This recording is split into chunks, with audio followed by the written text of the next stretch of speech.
World Cup went full chaos. A stray cat walks onto a World Cup pitch in the middle of a live match.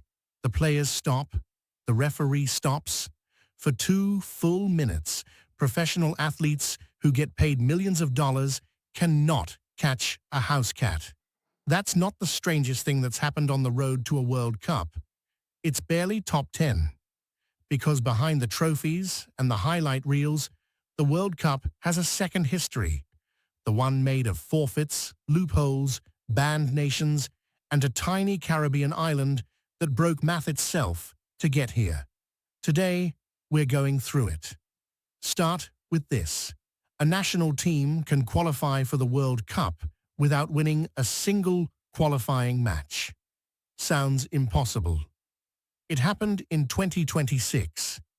Sweden snuck into the tournament with that exact record. No wins in their group. And UEFA's qualification system still found them a door in through the playoffs, a quirk almost nobody outside hardcore soccer circles understands, where group performance and playoff seeding don't line up the way fans assume.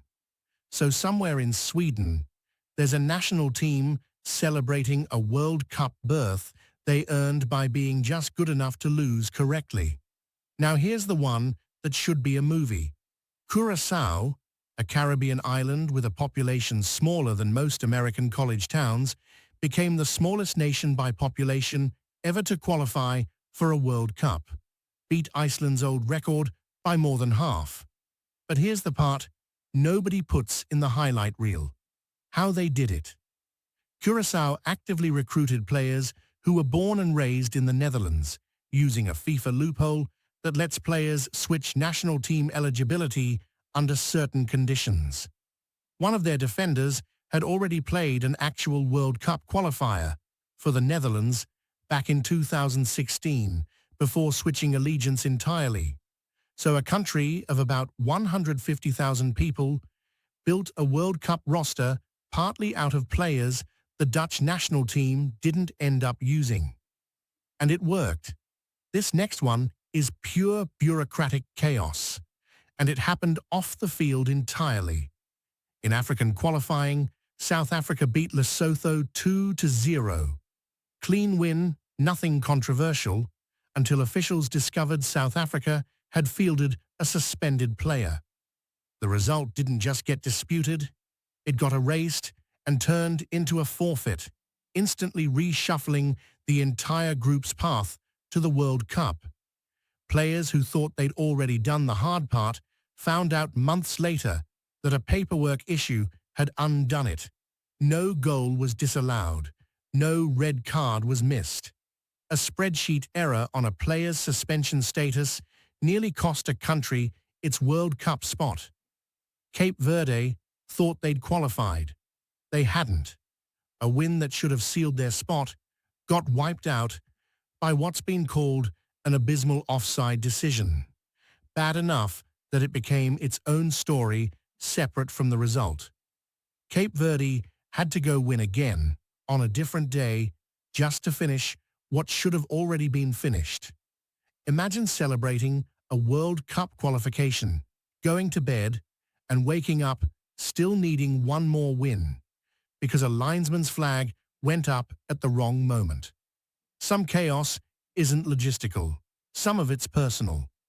Fabio Cannavaro captained Italy to the World Cup title in 2006. In 2026, he's not coaching Italy. He's coaching Uzbekistan, a country with no World Cup history at all, taking them up against the very soccer culture that made him a legend. Meanwhile, Didier Deschamps, who captained France's 1998 winning squad, is back managing France itself in 2026. Same country, different chair, decades later. One legend coaching the team he used to lead. Another legend coaching a team his old team would barely recognize as a threat. As recently as 2018, Russia made the World Cup quarterfinals while hosting the entire tournament. By 2026, Russia isn't just absent. They're banned, locked out by FIFA and UEFA following the invasion of Ukraine. A country that was in the final 8 just 2 cycles ago doesn't exist on the bracket anymore.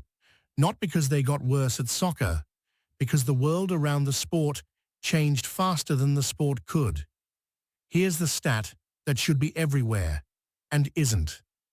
The qualifying campaign for this 48-team World Cup lasted 2.5 years and produced 2,527 goals before it even finished. Capped off by 6 different nations clinching their final spots on the exact same night. Not 6 different weeks, the same night. Somewhere, a broadcaster had 6 simultaneous win or go home matches happening at once, and most fans never even noticed because qualifying doesn't get the spotlight the tournament does. So by the time this World Cup actually kicks off, it will have already survived forfeits, loophole nations, erased quarterfinalists, and a cat that outran professional athletes. The chaos isn't a side story. It's the reason the World Cup means anything at all.